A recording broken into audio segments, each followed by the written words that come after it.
এটা ছিল আমার লক্ষ্মী পুজোর দিন সকালের ব্লগ। সকালবেলা ঘুম থেকে উঠেই স্নান টান করে আমি পুজোর যোগাযন্ত্র করার জন্য ঠাকুর ঘরে চলে গেছিলাম। আসলে এইটা আমার বিয়ের পরের প্রথম লক্ষ্মী পুজো।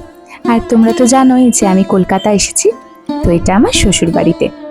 তো তাই ভেবেছিলাম যে নিজের মতো করে ছোট্ট করে একটু লক্ষ্মী পুজো করব। তবে জানো তো, আমার শ্বশুর বাড়িতে এই লক্ষ্মী পুজোটা হয় না। তো যাই হোক, তারপরে নিজের মতো করে একটু একটু করে চেষ্টা করছিলাম। আমি আলপনাও খুব একটা ভালো দিতে পারি না, জানো তো। এই লক্ষ্মী পুজো করার প্ল্যানিংটা এটাও খুব সাডেন।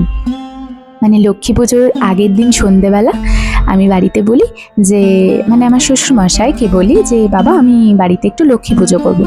তো বাবা বলেন যে ঠিক আছে, আমি তাহলে তোমাকে সমস্ত জিনিস কিনে দেবো, তুমি লক্ষ্মী পুজো করো না হয়। তো সেই মতোই হঠাৎ করেই আমি প্ল্যান করি পুজোটা করছি।